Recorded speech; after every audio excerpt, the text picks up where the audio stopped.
Fletcher Copenhaver Fine Art of Fredericksburg has an international presence.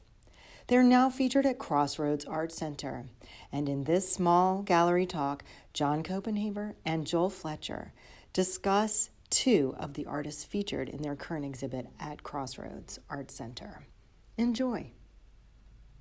A couple of other examples of works that we do have on display here are the works of Garrett Fowler, who is That's a good story too. Just finishing his training at the Royal Academy in London in 1941 when the war broke out. Wow. And then he was stationed aboard a troop ship called the City of London, and which traveled from London to Burma throughout the war.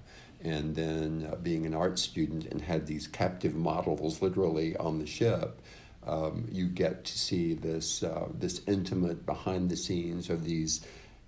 I mean, you can just see they're a little more than young boys who were probably not even 20, some of them, who were just taken out of their normal lives and recast in this war experience, trying to adapt to that. So you see the young soldiers in their socks writing letters back home on their cots, and just the whole war experience. And we were in London, staying with our friend Bob Hope, and we had gone down to the village of Greenwich for lunch, and there was a little antique shop there, these ancient buildings, and went into one, and the shop was just a mess with, as a lot of those English places are, with this wonderful character who was the owner of it, and stuff was just everywhere, which was great, and you got to just go through all that.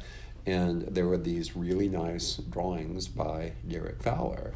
And Joel was asking the proprietor about him, and he said, I don't really know too much about him, but we think his widow is still living here in Marylebone. And so we went back to Bob's house, and we looked her, Mrs. Fowler, up in the phone book, and we found her, and we called the number. And within an hour, we were sitting in her living room. Wow. And she started opening trunks that probably hadn't been seen for 50 years. Oh, my gosh. And so she was, I guess, in her early 80s at that point, and this lovely character. She was getting ready to go to Miami on the cruise. And, oh, how fun. And so she just let us get everything that we wanted. And it was just this wonderful archive of these exquisitely done pieces. They are beautiful. And directly from the artist, and you had the provenance directly back to the source, which of course is what you always want and rarely get. Mm-hmm. And so we began to do more research. The Imperial War Museum there in London has some of his work, and so we were able to go and visit with them and access their archives, and worked with them on joining their research with ours, and a selected group of photocopies of the pieces we had are now in their archives as a result of that. And wow. Over the years, we've been contacted by people who were writing books about him.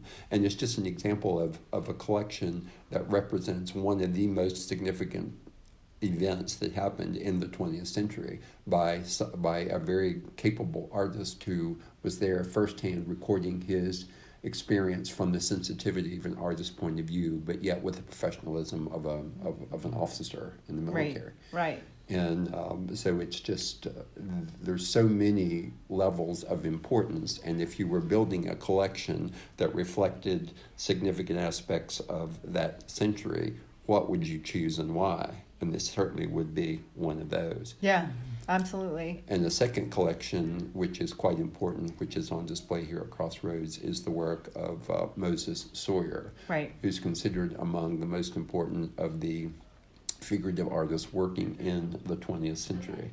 And we met him, the Golden Thread theory as well. Joel was many years ago doing a show in the Hamptons. And then Moses had a summer house in Hampton Bays there, which David had inherited, his son. And Joel met David Soyer years ago. and then became friends. And then when I joined Joel in the business, we all became friends. They lived in Manhattan, and they invited us to their apartment there. And so eventually he began to offer those pieces for sale, again, directly. And Moses is in all the top American museums. He and his identical twin, Raphael Soyer, are two of the major American iconic artists of the 20th century. We're both involved in the WPA. We're both very much involved in the WPA project. And then so we were able to acquire these. And as David said, anybody living in New York City could probably find a Moses Soyer, but he liked the fact that we went to Houston and to Pittsburgh and Louisville, and we introduced his work to a whole nother generation of collectors. And as a result, we have this large collection. And then as part of that process, we, through our friend David Soyer, it was the pen name Sally that Joel gave him from the book. David Soyer.